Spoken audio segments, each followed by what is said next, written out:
Brilliant. So good evening to everybody from wherever you are. Great to have a good turnout this evening. Been looking forward to doing the webinar. So coaching for performance. Let's see what we can learn in the next sort of 40 to 50 minutes on this topic. So Janet, if you'd like to put on the slide of my face, first of all. That's me, just to kind of connect with you. That's me actually doing one of our most interesting projects we've done this year, I must say, following on from some coaching performance that we did for a client. We ended up working in greenhouses in Spain, and that's me with an avocado. So I think one of the interesting things from doing coaching for performance is you never actually know where in the world you're going to actually end up. So if we sort of talk a bit about my background, just to give it a context, if we look at the next slide. So I got my MBA in 2004. That's when I graduated.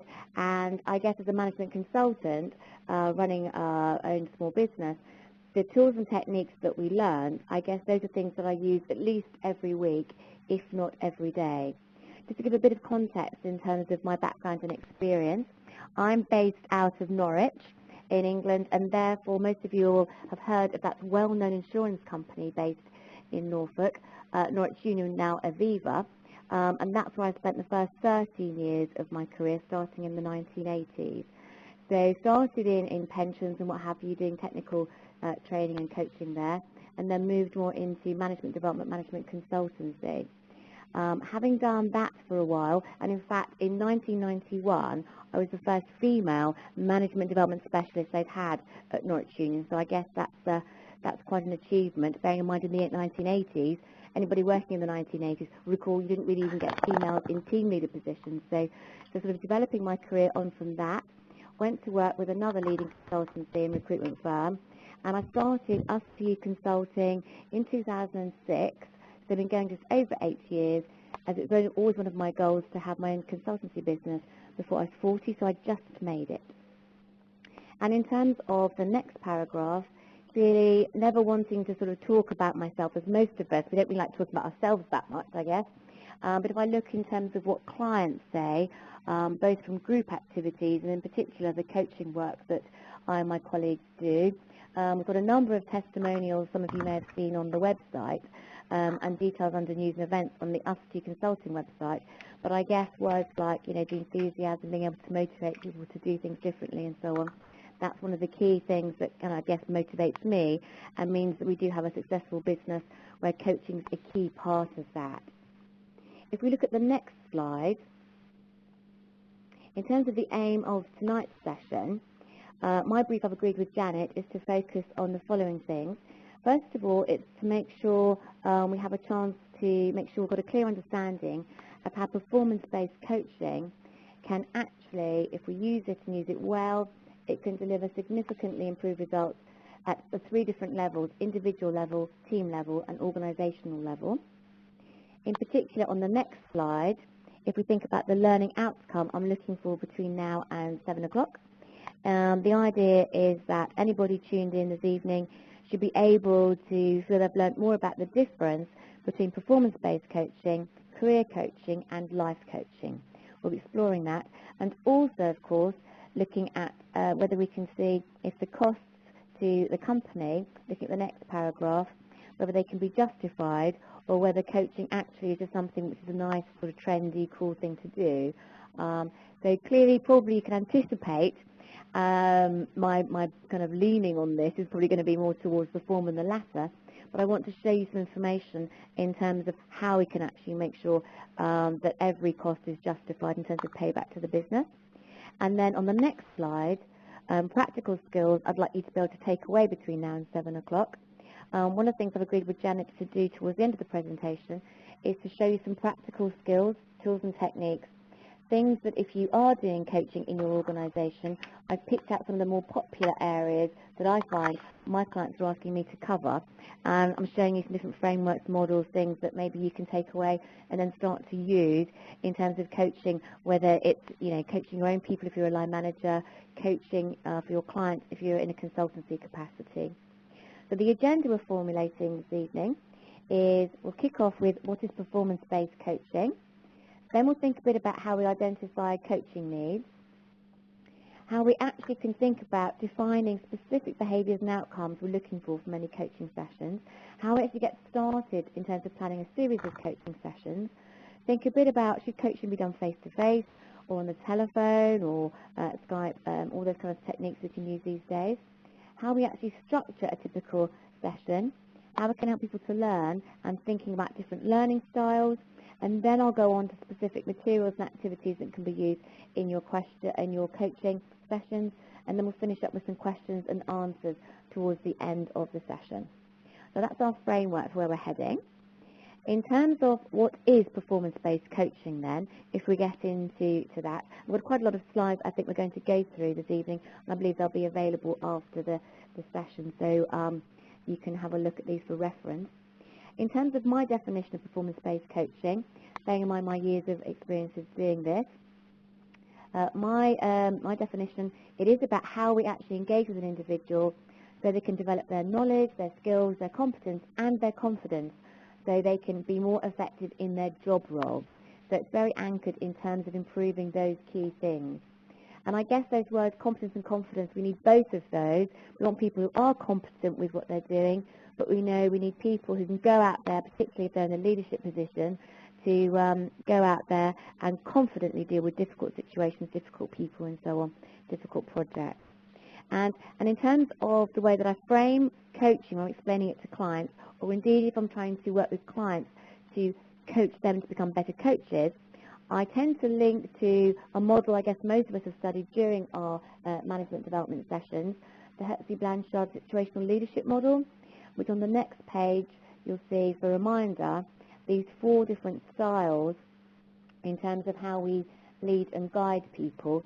I think that's a really clear model out of all the many management and leadership models we've covered.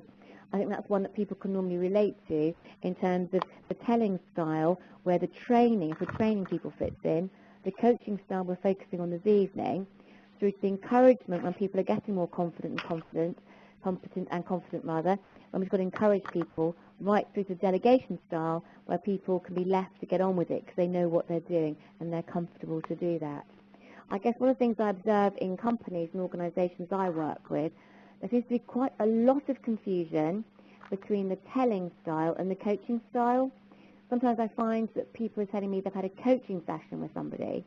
Then when we actually explore what they've done, quite often what they've done is tell people what to do. If we actually talk about the telling being the giving information versus the coaching we're focusing on, which is much more of an experiential, getting people to reflect in terms of what they've done well in relation to a task, what they can do differently and better, and making sure we can build on those things, the coaching being much more about the questioning techniques rather than the telling. So that's putting it into context. If we go on to the next slide, in terms of how we actually identify a coaching need, clearly what I've got here are my sort of favourite list, if you like, in terms of we can explore would coaching actually help an individual. My first 2 favourite questions: what is the person not doing that they should be doing? So that question will often identify some key behaviours, some key actions they can take. Equally, what is the person doing that they shouldn't be doing? So again, slightly negative, but that maybe throws up some priorities. Another question we can then reflect on is what could the person do to enhance their overall contribution to the business? So we know customers' expectations in any business are increasing.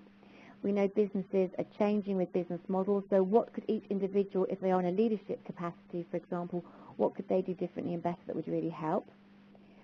The next section, problems, complaints, performance issues, bullying accusations. Again, a really positive list of words there, I know, but I guess being a consultant, they're quite often the drivers as to why a client will call me in to work with a particular manager over a period of time to try and address some of those issues. So I suppose when there are bullying accusations or complaints or grievances, what have you, that's often triggers off, can we coach the person? Quite often the work that I do may be around, as well as performance enhancement, around performance improvement procedures, sometimes off the back of a disciplinary process if something has gone wrong with their style and so on. Performance management systems, whether it's additional appraisal, 360-degree feedback, quite often that will trigger off a whole range of different coaching needs. And more positively, talent management, where sometimes we get asked to go into companies and do the whole looking at potential for the future, where we might do psychometrics as well as practical exercises with a view to compiling individual, quite in-depth reports, which again, part of the recommendations will identify where each person can be coached to improve their performance, maybe not just for tomorrow or next week, but for 6 months' time, a year's time, 2 years' time, to help them move to the next level. So I guess those are the most popular ways in terms of identifying coaching needs that I tend to find are really practical. Looking at the next slide, defining the behaviours and outcomes required, I guess what we've got here is this, I guess, is one of the key differences between performance-based coaching and life coaching and the career coaching, because it is about spending some time defining the overall aim from the outset and really making sure that's put in writing. And I've got an example here I've listed from a piece of coaching work I've done previously when we did actually achieve some great results with the person. Clearly I've changed the name, but if we look at the documentation from the coaching project, at the outset I agreed with the person's managing director. The aim was to support this individual in developing his interpersonal, conflict resolution and professional working relationship behaviours to enable him to perform well in all aspects of his role. So as you can see, if you read between the lines there, clearly there had been a number of complaints about this person. They didn't have positive relationships. That was destroying the team working and therefore destroying the way that projects and new products were being brought to market for that particular business. So it's about being really clear and getting that defined and sharing that with all parties at the start so everyone knows where we're heading and what we need to be achieving. I guess the next thing that's really important about this sort of work-based coaching for performance is it's not confidential. Maybe other sorts of coaching are, but clearly whenever I start off with a coaching session of this type, it's making it quite clear.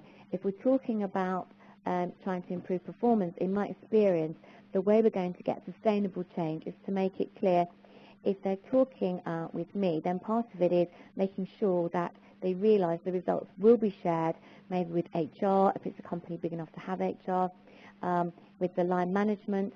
Again, not just because we just want to report their progress, but also so that HR and the line management can then pick up and support day in, day out, and catch the person when they actually are making changes in their style, changes in their processes. They can actually be on the ground to catch them and support them and continue with that positive sort of learning and development journey, really. So making sure everyone understands it is about sharing the information, sharing the documentation, so nothing seems to be particularly secret there. Because, again, the other thing we have to realise is sometimes with the coaching, the outcomes may have consequences. I mean, clearly, we're hoping we're going to turn the person around, we're going to help and then develop brilliant performance standards here. Clearly, in a number of cases, being realistic, I've worked on over the last few years, sometimes if the person doesn't actually achieve the standards that we need, then sometimes we have to work with the client so they can escalate the performance issue to the next level, and sometimes we realise the person isn't right in that role. Whether they're right in that business or not may be another discussion. But so it's making sure we're really clear and everyone understands the ground rule from the start. And so I guess in conclusion, this sort of performance coaching is person and organisation focused. It's trying to achieve a win-win, good for the person, good for the organisation. And actually, even if I reflect on maybe the more negative situations, where maybe I've coached a manager over a period of time and they haven't been able to step up and do everything we need them to do, and maybe they have exited the business, maybe if in the long term that's still actually been better for them to become more of a round peg in a round hole, maybe in a different organisation, rather than frustrated or stressed trying to do something which maybe they're not actually able to do. So that's sort of some stuff in terms of defining the behaviours. If we look at the next slide, if we'd like to compare the performance coaching with career coaching. So career coaching is a different service actually someone else in my team actually does deliver, but it's very specific around helping an individual make the transition following maybe dissatisfaction at work, stress or redundancy situation when they know they need to make significant changes and move on. Often we might use psychometric tools to assess personality traits, aptitude, motivation, those sorts of things. So we've got clear evidence there. Career coaching may also include things such as CV preparation, job search advice, interview guidance, mixture of face-to-face and telephone support. And the goal there is usually a very clear goal. It's about getting somebody established into a new role. And again, we have a track record of working with people until they secure the new role and making sure they're kind of, happy in that role. But again, that's very specific around the career coaching. So a slightly different approach than the performance coaching we've talked about. And then if we compare with the third sort of coaching, the life coaching, this is typically the non-directional, helping people to help themselves. This is something that US2U Consulting doesn't specifically deliver for clients. This service is usually confidential, very person-focused, doesn't analyse and judge the person, doesn't direct them particularly, and it's very much about asking just loads of open questions. How do you feel about this? How do you feel about this life event? How do you feel you might want to change your life, etc.? Because the life coaching is quite often about making a whole range of life changes, not just work-related. Might be about changing lifestyle, changing location, losing weight. It can be on a whole range of human factors there. And often life coaching can be done over the telephone, maybe over a period of maybe even several months. So that's all the summary of life coaching. And then I think there's a summary coming up on the slides there of different things that I've just been talking about there. They're often very life-centric. If we then look at, in terms of how we go about planning a series of coaching for performance sessions, based on my experience, I'm normally recommending to clients we have maybe at least 3 sessions of at least 2 hours per session. If I reflect back to this morning, while I was over with a client doing some coaching, that was session 3 that was actually a 3-hour session. So I think that's the kind of amount of time we're talking about. Personally, I feel, because it's quite intensive, you probably don't want to make it more than about half a day in one go, because we know concentration can go and so on, and we can lose the value of that time. Gaps in between sessions can be anything, in my experience, between 2 weeks and 2 months. My goal is to agree with the person, looking at what they need to do differently, thinking about how much time they're going to need to be able to go back into the real world with the action plan we just agreed, to actually practice their skills. We need to make sure they've got relevant opportunity, relevant project work, relevant tasks to actually go forward after the coaching session. They're really clear about what's coming up in terms of the normal course of their work, and therefore the skills, the behaviours we talked about, how they should apply those to the actual objectives and tasks they've got in hand. So this is where we start to see some return on investment. It's not something they're doing on top of their normal job. It's something they're using to incorporate into their normal work habits. And we need to make sure that each coaching session has specific objectives, actions and timelines, and that those are documented to make sure we can then follow up and review objectively if the person said they were going to do more of this or less of this, what actually have they done, what's been the impact on their workload, their project plan, their team members, their engagement, whatever it is, making sure we can really follow up and measure. Taking this kind of learning log approach, so people will document what it is from each session, so we've got traceability there. And in my experience, it's a good idea to copy the learning log, or get the individual to copy the learning log again to HR and or the line manager, so they can really be clear in terms of the outcomes expected. And my experience is, ideally for coaching, face-to-face is more effective, especially for the first 1 or 2 sessions. Arguably after the first 1 or 2, if geography means that then we need to go on to using video conferencing or telephone or what have you, maybe because the person's in a different country or something, then I think it can work. But I still think the face-to-face, being able to do practical role play, lots of different practical things, I think that's the most effective. However, telephone and email support between sessions, I think that's always something useful to put in place if the person does get stuck.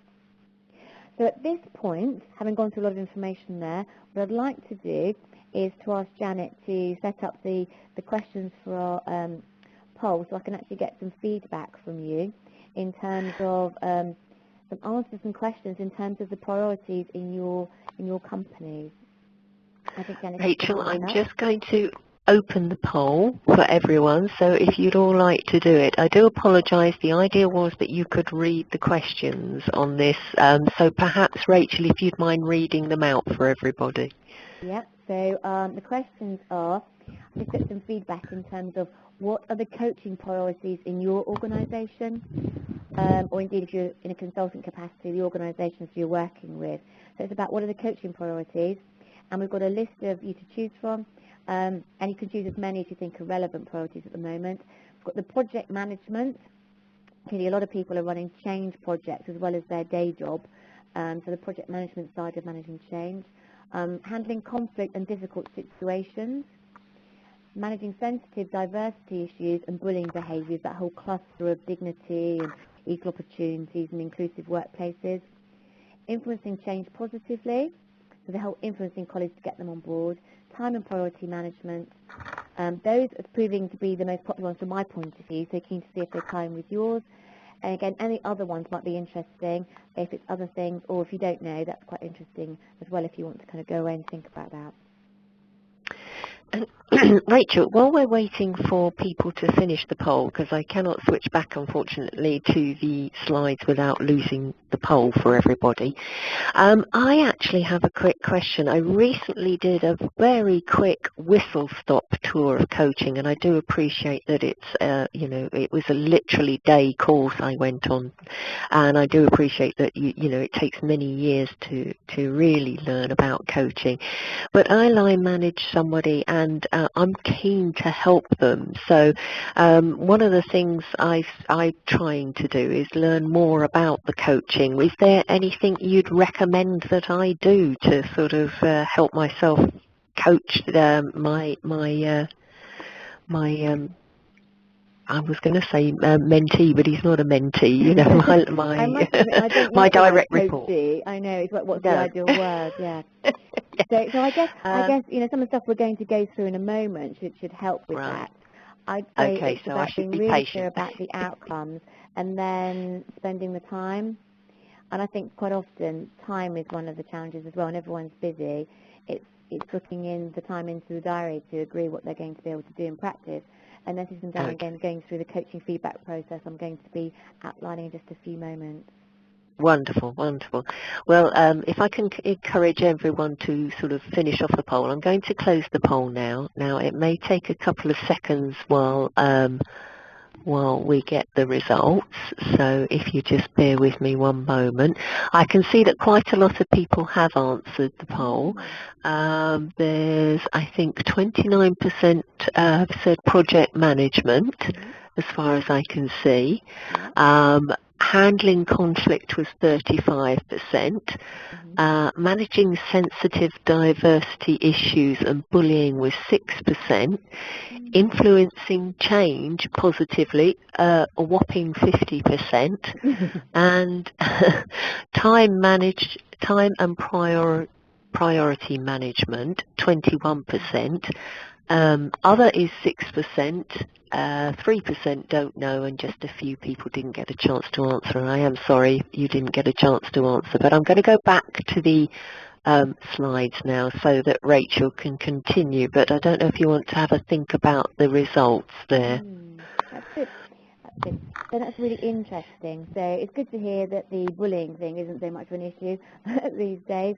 And yeah, the project management, handling conflict and influencing change, time management, the priority areas, that's very interesting. Okay, that's good. So if we go on to some more content here. Yes, I apologise. I seem to have lost the place. Have I gone too far here? Finish that off and go on to the next slide. So lovely. Sorry about this. The next one. Lovely. Okay. In slide format. That'll be yes, fine. That's right. Yes. Okay. There we go. So typically, structuring a coaching session. These are things that I would suggest, and maybe a lot of you are doing this anyway, but again, it's making sure we build the relationship with the person before we even try and help them learn anything. Certainly if I'm being beamed into an organisation, having that trust, understanding each other and going through, you know, career and experience and finding things in common, I think is quite important before you go on to the clear aim objectives of the session. And then reviewing the current situation and understanding what's going well at the moment understanding what the main challenges the person needs to manage. So what are the things that they need to be able to do differently or better? And then be thinking about the certain behaviours you want to focus on, and what are the frameworks, as in the management frameworks, that we can introduce to them maybe to help them learn and do some things differently. And then agreeing actions, next steps. So typically that's my framework for a typical coaching session. And before I go in and do any coaching, I find in terms of preparation, I need to be really clear about the business, things like the culture, the structure, all that sort of stuff, knowing the background in terms of the person's role and expectations. The context of the coaching, has it come from a complaint? Is it about improving them for the future? To make sure I've got a good context. Their job roles, if I can see their job description, if they have one, if not, that's maybe part of the problem. So understanding that, appraisal information, relevant views of the person's behaviour and performance, maybe from bosses, from colleagues, and whoever else maybe is relevant, making sure I've got the whole picture before I kind of go in there, really. And then in terms of helping people to learn and learning styles, first thing I always find is to make sure people are clear about the ground rules. So people do know, I want them to be open and honest, but they need to understand that there will be some reporting back in terms of how they're getting on. I mean, hopefully that's a positive thing, because as people improve and are keen to learn, we want to shout about their successes with their line manager and with HR and so on, so it's turning that into a positive.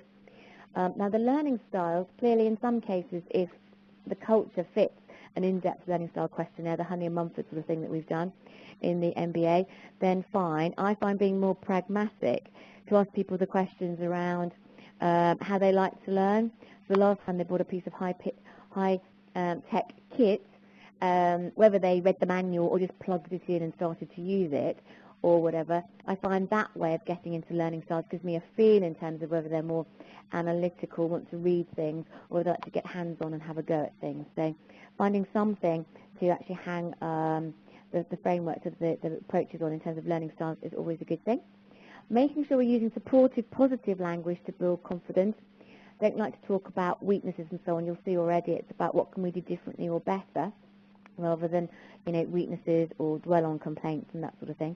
And only direct when necessary. So as far as possible, using questioning techniques to try and get the answers to what the person can do differently and better from them, and only directing when necessary. I mean, sometimes realistically you have to, in my experience. If you ask people what they can do to engage their team better, if they really can't think of the things that you think are going to be helpful, then to actually throw some frameworks onto the table and then get them to reflect and have a go at doing some of those and see them next time, how did they go, back into coaching mode, that I think is sometimes a necessary part of the coaching process. And making sure in advance, I always like to prepare some relevant materials and frameworks for the person to try. So that, for example, here, if I've been called in because they're not managing projects effectively, I would typically have things such as my 12-step framework of managing projects effectively in front of me, so we can then go through and I'll ask them to critique how they're managing their projects against what I see as best practice, and then getting them to think about what's going well and what they can do differently or better in the future. So some few frameworks coming through there, things they can take away and use for reference points can normally be very good. And then on to the next slide. In terms of the coaching feedback process, I would normally use the ask, ask, give model, which some of you may have come across. So it's about sitting the person down. So for example, the person I've seen for today, ask them to reflect in terms of when I saw them last month, what have you done that's been working well? And as we know, quite often when we ask somebody that question, the first thing they'll come in and do is to talk about something that hasn't gone so well. So it's really important to build on successes. So I try and create the expectation that people know, before they can talk about things that haven't gone so well, they need to really build in and some good examples and come with some expectations, positive things. So everyone's done some positive things in the last month or whatever. So talk about what they've done that's been working well, and then we go into things they might want to do differently or better to improve their performance going forward. So that's lots of questioning, lots of probing, lots of open questions, lots of listening, and only then, number 3, do I come in and give my views. So then I'll confirm what they've done sounds good, or maybe again I've caught up with their line manager or HR in advance of this coaching session. So actually I've got a view in terms of what they've done that's been good or not so good. So I'll then come in with giving my views, starting with the positive, going on to developmental, and then pulling all that together to agree next steps for the person's development. making sure we actually document for follow-up and measurement again. And so usually doing those steps 1, 2, 3, again, if we think I'm doing a certain amount of talking, but by far most of the talking is being done by the person being coached. Clearly that's really important to make sure the talk balance can be, I don't know whether you want to say it's 60% is up to them, or towards 80%. I suppose 60 to 80%, somewhere along that line, should be the talking should come from them. Just put it in and sort of nudge where they need to be. Okay. So so that gives the concept of the coaching framework. What I'd like to do for the next 10 minutes or so is go through various materials and activities that can be used. And clearly it's not an exhaustive list, but these are things that I'm finding to be the most useful at the moment. So in terms of management models, things like the situational leadership we've talked about already, I'm finding that's something that people can digest and relate to. Things like if it's, as you've just mentioned in your poll, sensitive issues, difficult issues, conflict or anything like that. Performance gap model, praise sandwich model for giving difficult feedback. If it's about delegating in a motivational fashion and influencing there, getting people to go through the 6 steps of delegating effectively. I've got that coming up on a slide in a minute. So those are things I find really useful, and quite often if we go through the theory, we'll have some relevant case studies I've put together, and that's where we'll do role play. So often I'll try and make sure that people leave the session with knowing how they're going to handle a particular difficult situation or influence a change situation by getting to role play with me, how they're going to go back and influence those things. If it's about project management skills, I'll make sure they've got a clear project brief so they know what they're meant to be doing, and therefore I'll maybe, again a bit like the one this morning, I'll get the person to actually map out. Again this morning I took the post-it, the flip chart paper, and I actually got them to map out, against the fuzzy ideas they saw in their mind, I'll get them to actually map out the project plan there and then. So they're actually doing it very, very practical there. I said project management is one of the things that came up in the poll. If there are DVDs you want them to think about watching, we can use that to actually trigger off some points they can relate to their own behaviour. And again, things like presentation skills, meeting skills, recruitment interviewing skills, quite often to spend time observing the person doing the real life thing and then having a follow-up coaching session to ask them how it went, what went well and so on, what they can do differently and better. Those are really positive practical skills. On the next slide you'll see building strong relationships with key people. I'm still finding that's a really popular area where we need to be able to coach people, and that can be from supervisor level through to director level in my experience. So these are my top tips there to get people to think about with their key stakeholders, if you like. Are they using the right body language, eye contact, smiling, using the name? You know, very, very practical things you can see on the list that's unfolding here. Are they doing those things, or can they do some of those things differently and better? So lots of practical things they can do maybe to build up stronger relationships and then be able to influence more. On the next slide, you'll see I've got one of my favourite influencing models.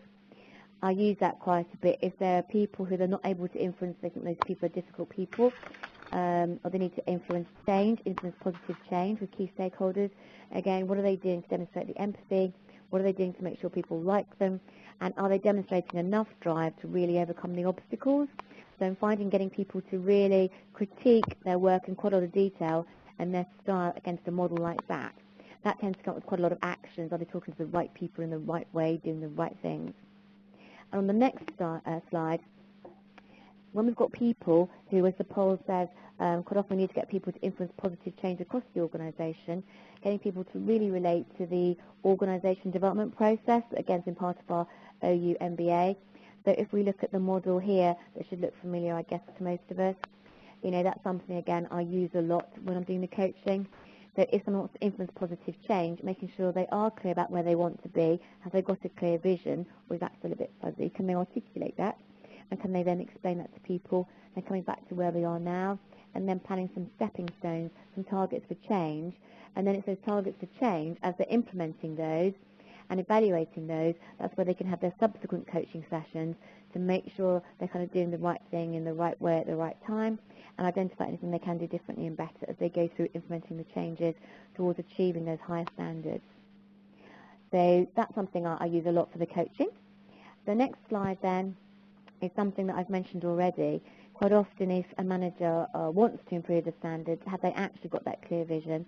Have they got it written down in a way it's something that everyone around them can remember?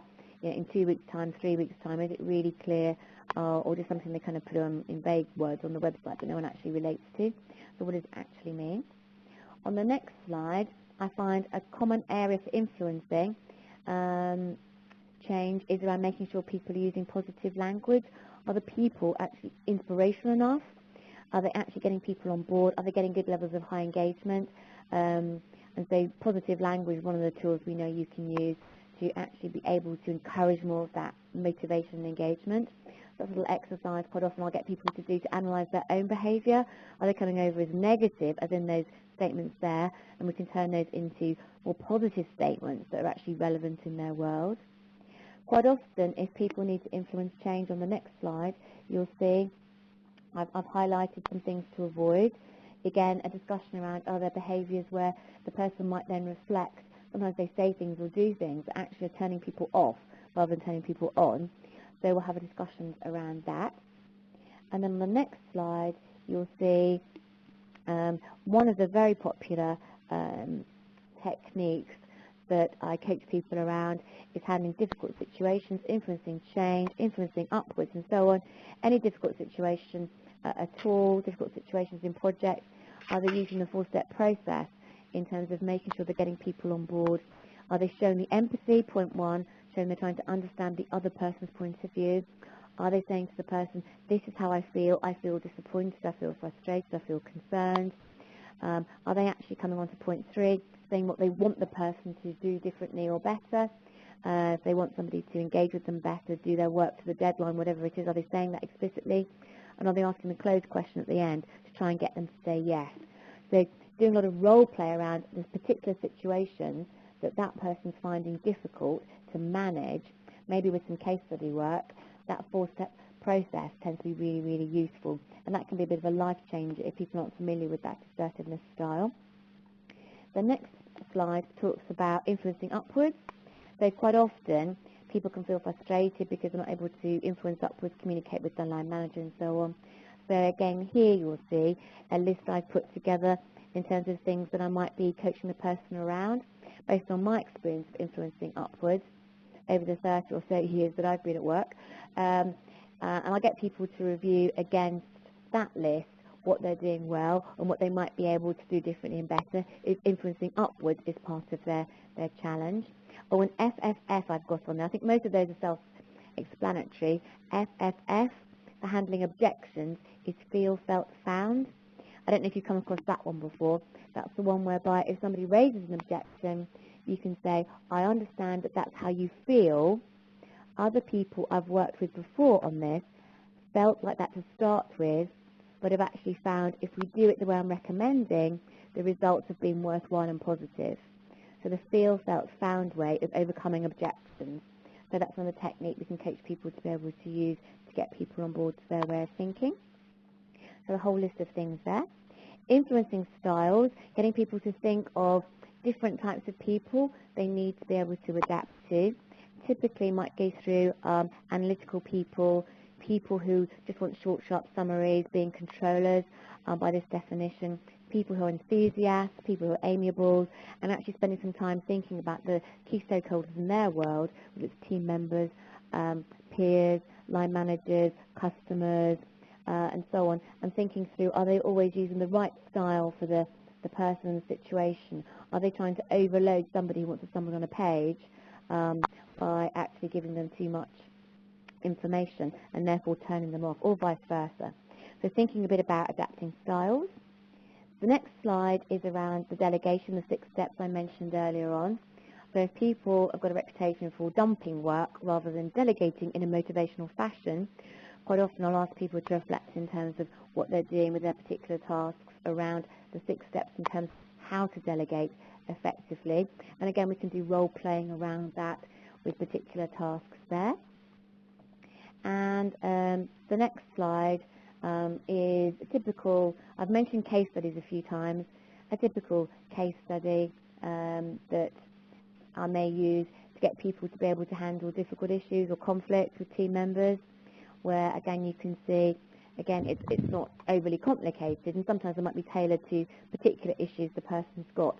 But it means the one you can see on the screen there is a typical sort of issue where we need people to be able to become more assertive, how they're going to handle it, how they're going to make the point, how they're going to agree the action plan. So doing some role play around that, so people have got a framework, and doing the scenario planning in terms of what the person might say or do, so the person feels more confident to go and tackle those sorts of things in the real world.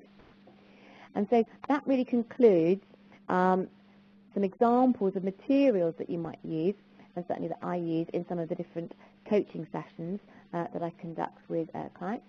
And then the next slide, my final slide, talks about how we might actually review progress, measure success, and keep the management team informed. I guess those are all things that are really important. So clearly we talked earlier on about measuring specific progress in line with the original defined aim and behavioural outcome stated. And that's where it's so important to go back to the documentation we had at the start. What's the person actually doing day to day, having had the coaching? Now that we've actually done that, are they hitting the standards that are expected in line with their job? If the company's got a competency framework, we may have referenced that as we've gone through. Are they actually ticking the box we need them to tick there? In my experience going in to do that, I'm always proactive to debrief senior managers. So if I've actually been summoned to commissioned, well, summoned sounds a bit aggressive, if I've actually been commissioned to coach a manager at one level, I need to make sure I'm having a debrief with the senior managers to make sure they're being supportive and they know what to look out for and what to encourage in the person. And also they can see things have been documented. So in case it's not working out, again, we've got a paper trail behind us, just being realistic in line with employment law and so on. If we can measure at individual, team and organisation level what's been the impact of the coaching, I think that's really important to be able to look at what's the output actually been. And going back to my Steve example I mentioned earlier at the start of the presentation, this is one adapted from the outcome from that person, where I actually said that the person, as a result of the coaching, over a period of several weeks, had developed a strong working relationship with a specific colleague, in this case John. They worked together well, managing any conflicts assertively and effectively to improve customer service levels, so complaints actually reduced by a certain percentage over the last 3 months. So to make sure you can come up with some tangibles, that might be looking for staff attrition rates if you're working with a manager where the staff are leaving due to their leadership style, but having some specific things to measure as you go through, always being aware of the consequences. If somebody's not actually hitting the standards we need, then maybe we need to be part of that process whereby the person may not actually be in that business longer term, depending on the type of business. So always giving people the best chance, but equally, at the end of the day, if we're working for the organisation, we've got to clearly do what's best for the organisation as well. So that completes my list of slides.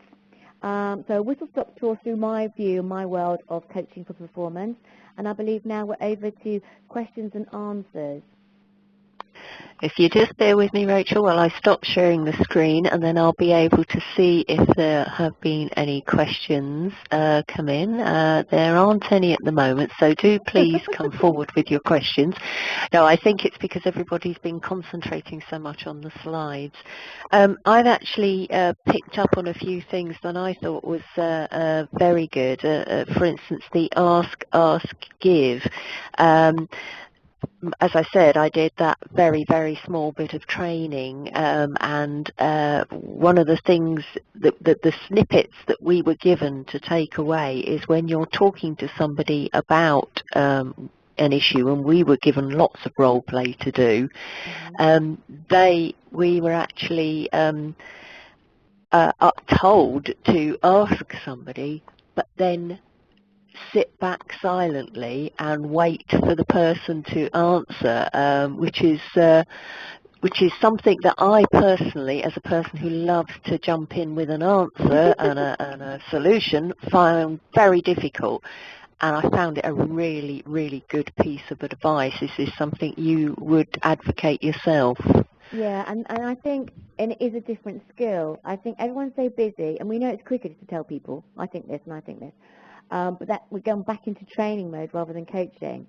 And I think the whole thing to understand with coaching is, people will learn more, it'll be more powerful if we actually give them the time and space to ask the really good questions like, what do you think you've done well? And get them to reflect and give them some time. 'Cause it may take them, a few minutes almost to really think back what they have done really well. But if they can come up with the top 3 things they're really proud they've achieved in the last month around our agenda that we're talking about, that is really powerful. So it is that whole sitting back, listening, being supportive, and really trying to extract it from that person, because they're the things that they will then remember forever, hopefully, much more powerful than us just kind of, just vomiting lots of information over them, to use a kind of slightly interesting metaphor. That's great, thank you. We have had a question in from Tim. Thank you, Tim. What are the main risk areas in performance coaching, i.e. what could go wrong and how could you address these pitfalls? That's quite a big one, isn't it? Yeah. And I suppose being an optimist by nature, I suppose why I do this job, what could go wrong? I tend not to think, I tend to be quite optimistic that we're going to give people the best chance to perform. In terms of what can go wrong, I suppose in theory one thing that can go wrong is we don't bond with the person we're trying to coach. I do think the relationship is very important if we're going to be coaching somebody, and I think almost back to that influencing model we looked at with the 3 circles. So if I'm going to coach somebody, I've got to think, what am I going to do to try and make sure that they like me? Because if they don't like me, then whilst not everyone in the whole world's going to like us, if they don't actually like us, it won't really work. So what can we do to really build that rapport up front? So I think that's a risk area, not getting the relationship off to a good start. Which I'm saying, just talk about stuff and your life and your dogs or whatever you've got going on in your world. Talk about stuff, find some common ground before you actually get into the actual subject area. So I think that's the risk that can go wrong. I think clearly what can go wrong is the person isn't able to achieve the standards that they need to, and that's very difficult, I think, because then we might actually be party to having to make some difficult decisions about the person's future in the business, and that's where we've got to think about the big picture, because sometimes if they're not actually right, maybe their job's moved on or the job's changed from when they first took it or whatever, if they need to be doing a different job either inside or outside the company, that's difficult. But I think we need to be looking at what's best for the individual and best for the person. No one wants to go into work every day and try and do a job they can't do. That's going to destroy their self-esteem. So I still think keep looking on the longer term and the bigger picture. I think those would be the things I would say can go wrong. Thank you, Rachel. We've got a couple of questions in from Gary, 2 parts, so I'll read the first part. What do you think of the to grow model of coaching? I must admit I've not heard of that. Is that something you've heard of? I've heard of the to grow model, but I'm not actually familiar with it in terms of commenting on it right now. So if Gary wants to give some more information about it, then I can make a comment. I don't want to assume I know what he's talking about, because I think we realise probably every day our email box fills up with lots of different models and tools and techniques we could use. True. He's also asked if you could explain a bit more fully about the FFF, which is the feel, felt, found. So. Yes, of course. So the FFF, I've used it particularly in the context of the evening in terms of managing upwards. So this is the context. If you're taking ideas to your boss or your line manager, and you're thinking that they might not agree with them, maybe you want to reorganize, restructure, you want a new person, you want to recruit, you want to change someone's job role, you need some money to do an initiative, whatever it is. If you're feeling that you might not be listened to or your line manager may not be so receptive, the idea is as you prepare your case, clearly you're thinking of all your assertive 4-step process. You're thinking of the sort of style of boss you've got, so how to influence them. So they want an in-depth, analytical, 20-page PowerPoint presentation, or do they want something on a page type of thing? So you follow that stuff through. But then you also should be thinking about objections they're going to come up with. If they're going to say, well, I think that's a ridiculous idea, or I can't justify the budget, or whatever else they're going to come up with, anticipate their objections. And then when they do raise an objection, if you show the empathy by actually saying, I can understand that that's how you feel, and then go on to other people I've worked with before have felt like that to start with, but have actually found if we can do this, this and this, it's going to give us an excellent return on investment. And if you can use that technique and it can flow into conversation, then it's a good way of having another go at trying to influence, to try and get what you believe is going to be best for the business. So that's a technique that I find if I can coach people to be able to do more of that, it gives them another chance to be able to influence in a positive way without, as soon as they get an objection, clearly some people, that fight or flight mechanism, some people then go back to say, okay, I tried, it was too hard, it's too difficult, my boss said no, I gave up, no one listens to me. This is another way of actually having a go at influencing that thing that they believe passionately that's going to help. Gary says thank you. Oh, And we have we have one more which leads on, I think, very nicely to that, from Avital. Could you expand on the influencing model that you showed briefly, empathy, drive, and like? So. Yes, of course. Yeah, that's a good one, I think, because it's very simple and it's something hopefully people can remember as they go forward in their day-to-day lives. So, so with that, what I do is I'll take people through the concept of it in the context of, usually before you get behind to the model, we know specifically what it is that the person needs to be able to influence. So if I'm working in a university, for example, it may be they need to be able to, if they're a manager, they need to be able to influence their colleagues in their own team, but also in a complicated organisation such as a multi-site or university, they've maybe got different departments they need to influence, different types of colleagues within the university, we've got support colleagues, academic colleagues and so on. How are you going to actually get everybody on board so you can drive your particular project or initiative through? So against the context of what it is and what difficulties the person's having, asking them to think about what's going well and what they can do differently or better. The empathy is around, if we're going to be able to influence people, we need to be able to show that we're trying to understand their world. So if they're the sales and marketing director, we need to be able to influence. We need to be able to understand that their sales targets are very stretching, understand that they're under pressure to bring in business from difficult markets and they're spending a lot of their life working in China or wherever. We need to be able to show that, to show some understanding of their world. Most of the time, spend time thinking about our world and our agenda. So spending time trying to demonstrate to the person we're trying to look at the world from being in their shoes, from their point of view. That's really important. That gets a lot of respect. At least the person's listening to us now. The likability, if we can build up a good relationship with people, a bit like I just described when we're going to coach somebody, the relationship's really important. If we can make sure people like us, we can get more done. I think in the 1980s, we used to talk about respecting colleagues was enough. But I think now, if we're really going to get lots of things done, we've got to think, what do we do to make people like us? Do we actually show that interest, talk about what interests them, talk about their hobbies, their interests? At the minute, I try and show an interest in the football, for example. I spend a lot of my life talking about football, even though I don't particularly like football personally, but it's a good way to engage people into conversation, build that relationship. So the likability is really important. And the third area, the drive. There are some people, clearly, who, as soon as they get a no or a knockback, will then crumble and just give up. So it's too hard, it's too difficult. To be able to influence people across complex organisations, we need people to have drive within themselves, to believe and feel passionate they want to influence this change.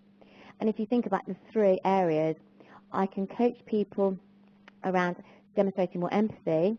I can coach people to have more of a likability factor around them by using those things on the slide about strong relationships. The one that clearly is harder to coach is drive. That's innate ability where we've either got people who feel they're passionate about the organisation, they're passionate about the impact they're having on society because of the products or services their company is about. They're either jumping out of bed in the morning with that drive. Clearly, if they don't have any drive, can we get the drive back? Or actually, is it time that they moved on because they need to have that drive? That's innate ability. I can't really coach people to have drive in the same way as maybe the other two. Okay, thank you, Rachel. Have we got time for one more? I think we might just about. This is quite a good one from Morris. In your experience as a coach, have you ever had to coach high flyers perform better rather than underperformers improve? Now it's interesting. So yes, I do like the high flyers performing better, the talent management piece that I mentioned earlier on, when we're coaching people who are going to be fast-tracked through because they're going to, we're looking at them to take on more responsibility, get promoted over the next typically 6 months to 2 years tends to be the time frame quite often we're talking about. Sure, it's great doing that when we know we've got really bright people, really capable people, and we can really stretch them with maybe some new project work, getting them to influence bigger changes than they've ever influenced before. So it's brilliant to be able to do that. And in a way, if they're really bright and capable, it's about sort of winding them up, supporting them, but you know they're going to be able to deliver, or hopefully they're going to be able to deliver lots of great things. So it's brilliant to do that. I suppose the ones that tend to stick out in the mind more are the difficult ones where we've got some underperformance issues, but certainly a lot of what we do is bringing people on, especially when we're working in high growth companies. So any high growth company where I'm working with a couple of clients at the moment, for example, where they've actually they need to in the next 2-3 years double their business turnover. That's definitely the emphasis about identifying those high flyers and then coaching them so they can take on more and more responsibility as the company grows. Okay, and I will just tell you about this comment from Kevin. His organisation uses coaches, grow an effective debriefing and feedback as part of the development of good command, leadership and management skills, and attributes in our people in order to realise their potential so they are more effective.